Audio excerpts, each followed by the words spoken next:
Good evening. You are watching the news from the Sultanate of Oman television. First, the headlines. His Majesty Sultan Qaboos issues a royal decree.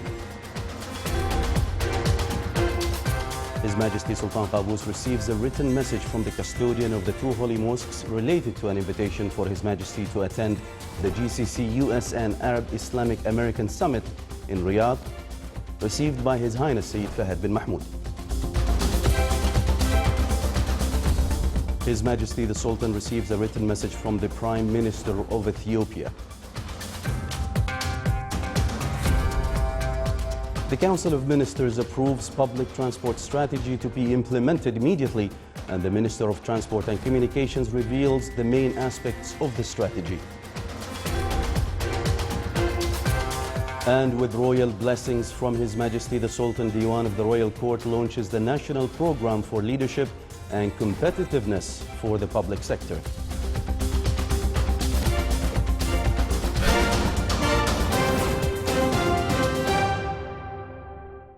Those were the headlines. Now for the news in detail. His Majesty Sultan Qaboos has issued Royal Decree number 20/2017. Article 1 ratifies the agreement between the government of the Sultanate of Oman and the government of Jordan on mutual exemption from visa for holders of diplomatic, private and service passports. Article 2, this decree shall be published in the official gazette and shall come into effect from the date of its issue. His Majesty Sultan Qaboos received a written message from the custodian of the two holy mosques, King Salman bin Abdulaziz Al Saud of Saudi Arabia, concerning an invitation to His Majesty the Sultan to attend Gulf Cooperation Council and the United States Summit, and an invitation to His Majesty to attend the Arab Islamic American Summit to be held in Riyadh this month.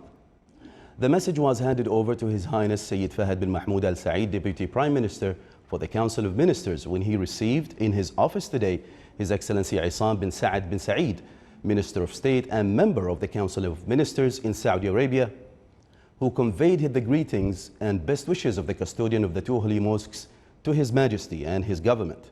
His Highness Sayyid Fahad bin Mahmoud Al Saeed asked His Excellency the guest to convey the greetings of His Majesty the Sultan and his best wishes to His Majesty King Salman bin Abdulaziz Al Saud of Saudi and the Saudi government of continuous success.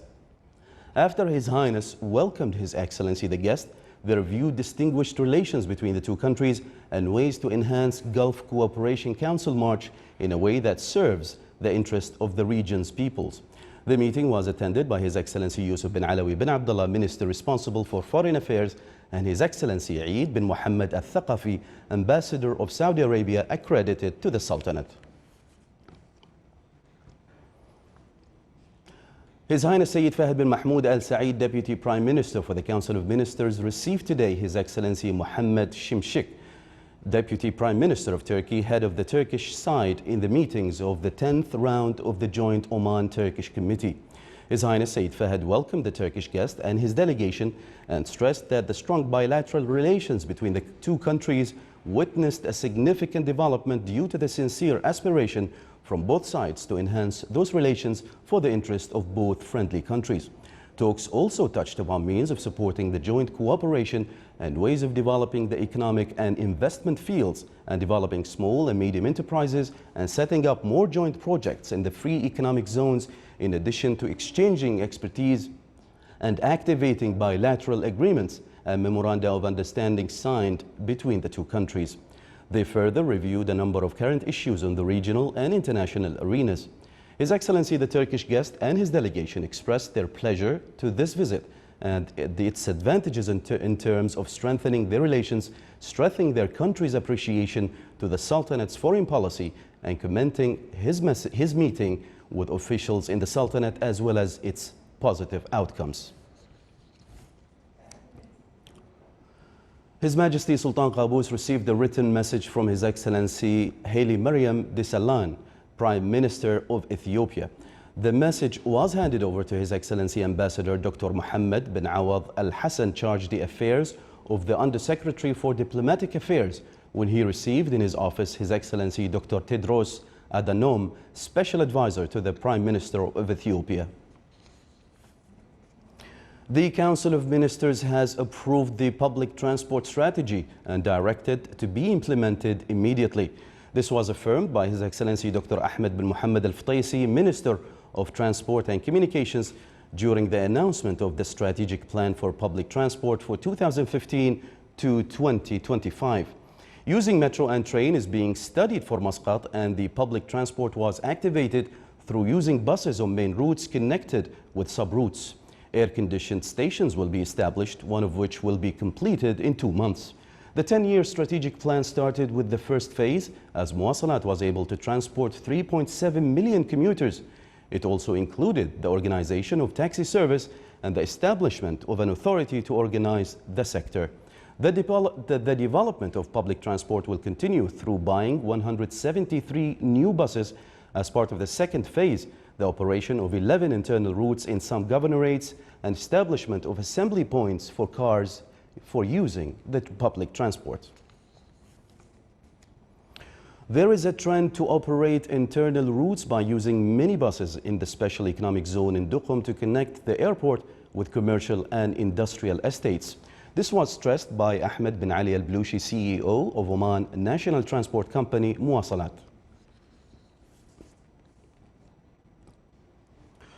The Oman Environment Forum was launched in Muscat today under the theme Omani Environment, Challenges and Future Horizons. More details in the following report. In order to preserve the sustainability of Omani environment, Oman Environment Forum was launched in Muscat today under the theme Omani Environment, Challenges and Future Horizons. The event is being organized by the Environment Preservation Office at Diwan of Royal Court in cooperation with the Ru'ya newspaper. A number of specialists and experts concerned with environment field from inside and outside the Sultanate are taking part in the forum.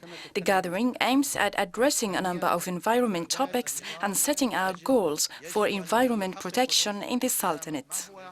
It's also a great opportunity for the participants to share knowledge, information and views with bodies concerned on ways of achieving environment sustainability in the Sultanate.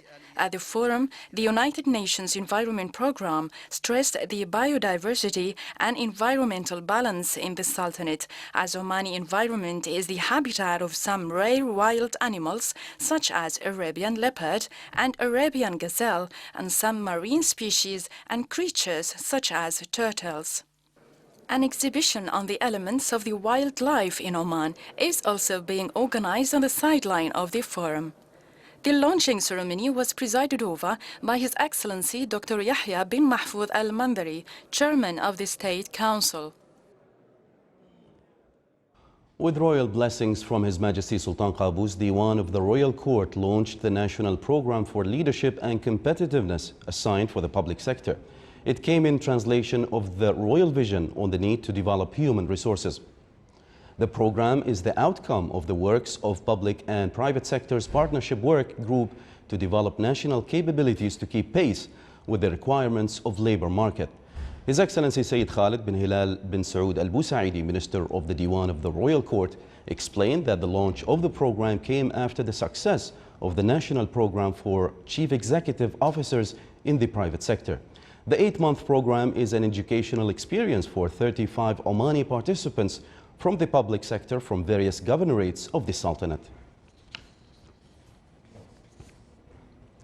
The tender board assigned a number of development projects and additional works at a value of more than 9.9 million Omani riyals.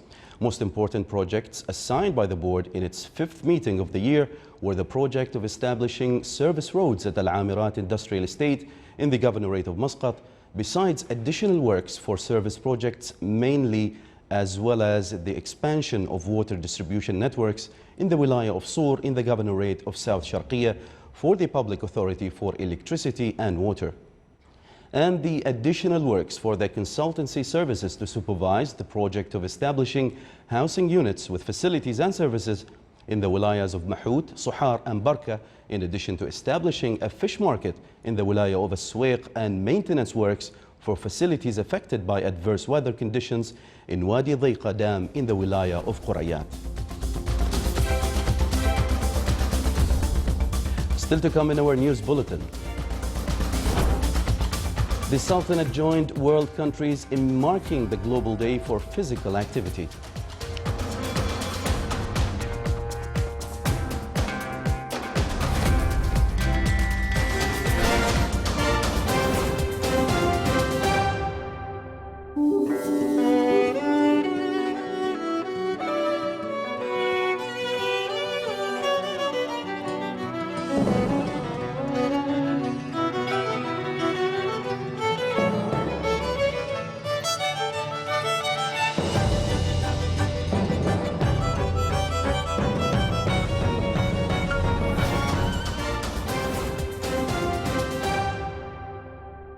Welcome back to the news from the Sultanate of Oman television.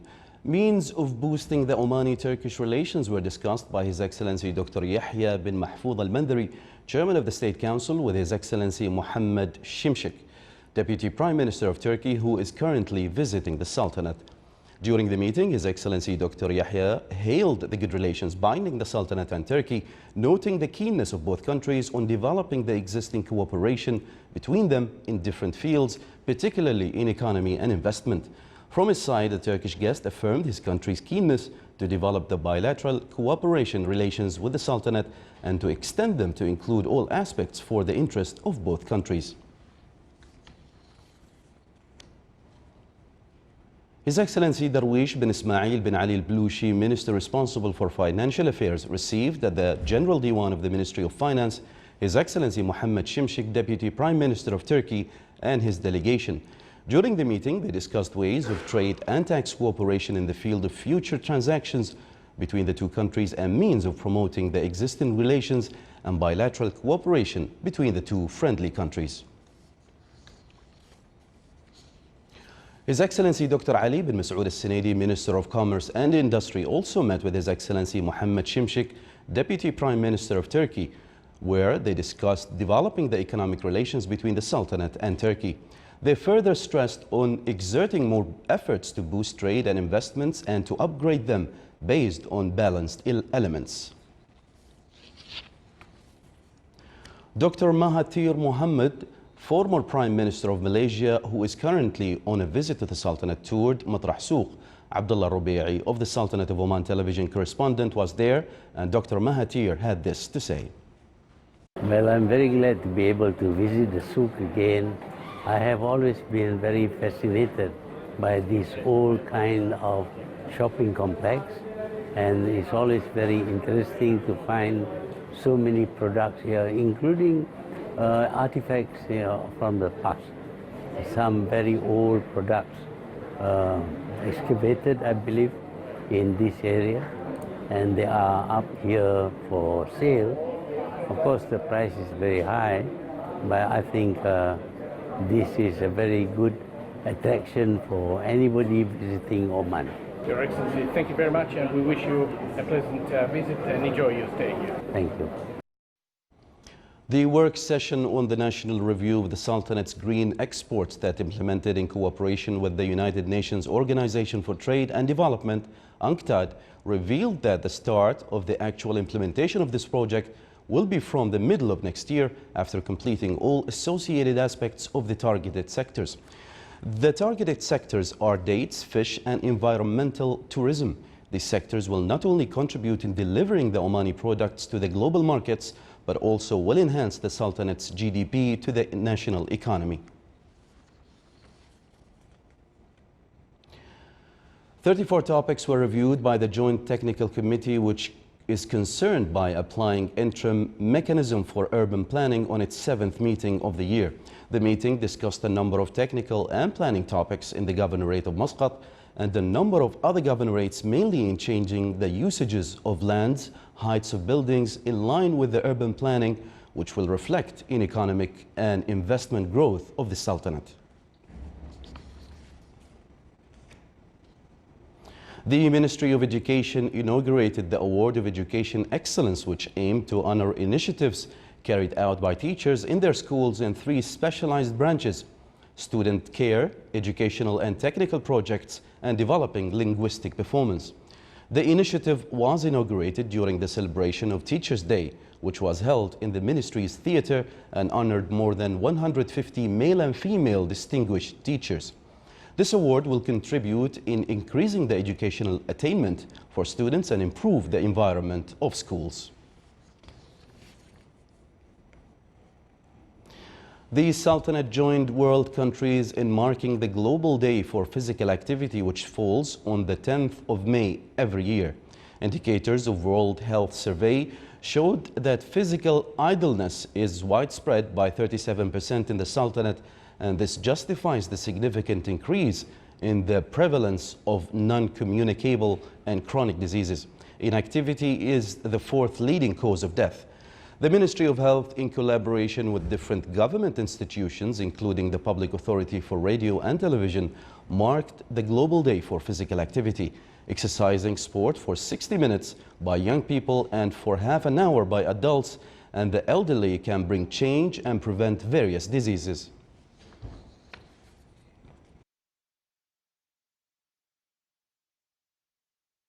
WHO Day for physical activities. Chronic diseases are very common worldwide, and in the Sultanate we also unfortunately noticed the change of the disease pattern from infectious diseases to non-communicable diseases, including diabetes, heart disease, chronic respiratory diseases, and kidney diseases. The cause for these diseases, the causes are well known, and most of the causes are related to our lifestyle. And one of the lifestyles that we are not, unfortunately, doing very well in are physical activities. And especially in the younger generation, the exercise is not even 30% of what should be. So I hope today it will be a reminder and also motivating people to start thinking about their health and doing something to prevent these diseases, which 40% of them can be prevented by modifying our lifestyle, physical activities, and avoiding foods and drinks that are harmful to our health. Hopefully, as we've sent circulars to all government and non-governmental organizations today, they will, yes, we said 1 minute, but that's a symbolic sort of gesture only. We need people to start exercising. It should be minimum 30 minutes a day of physical activities. U.S. President Donald Trump promised to bring back mining jobs, and in the first month since his election, hiring at coal mines across West Virginia has seen an uptick, but the industry's long-term future looks less certain. On the campaign trail in West Virginia, Donald Trump promised to revive the fortunes of miners in the region. Craig was there and out of work. He's since been hired, as have many of his friends. So far, Trump is keeping his promises. I mean, we see a whole lot happening just because he's in office, and we think we got a little bit of hope. Somebody's looking out for us, finally. Trump rolled back the previous administration's environmental regulations, but it isn't just regulations that are to blame for the decline in coal. Competition from natural gas and other energy sources means the market is moving away from coal. Only 30% of energy generation in the US now comes from coal, half of what it was in the 1950s. The chances of it coming back are slim to none. It could come back a little bit, but the days of West Virginia mining anything over 120 million tons of coal are pretty much over. Decades ago, coal mining became part of West Virginia's identity. In 1940, 130,000 people worked in the mines of West Virginia. Today, this is down to just 12,000. Most of those were lost to automation and an increase in less labor-intensive mining methods like mountaintop removal. In the 20s and 30s, when this was going on, you'd have like 30, 35 men to a section, a working section. And the last mining that I done, we had like 7 men, 8 men. So it really did take its toll on employment. Around 700 coal mining jobs were created in the last quarter of 2016, but still only accounts for 2% of employment in West Virginia. Any gains are welcomed here, where well-paid jobs in any industry are hard to come by.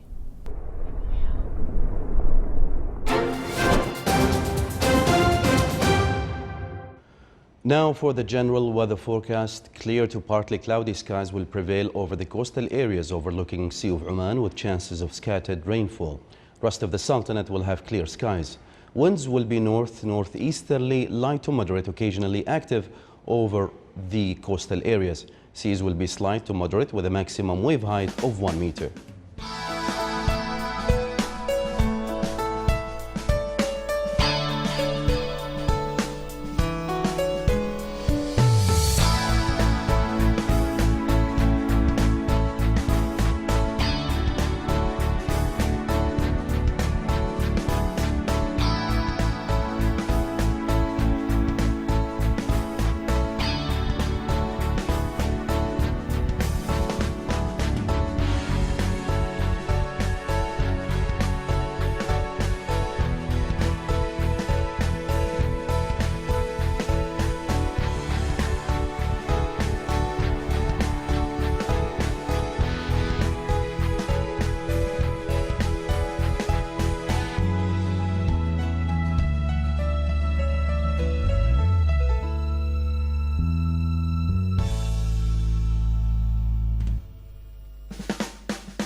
This is the Sultanate of Oman television. Before we end tonight's bulletin, here are the main points once again.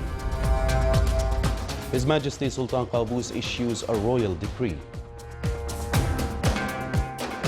His Majesty Sultan Qaboos receives a written message from the custodian of the two holy mosques related to an invitation for His Majesty to attend the GCC US and Arab Islamic American summits in Riyadh, received by His Highness Sayyid Fahd bin Mahmoud.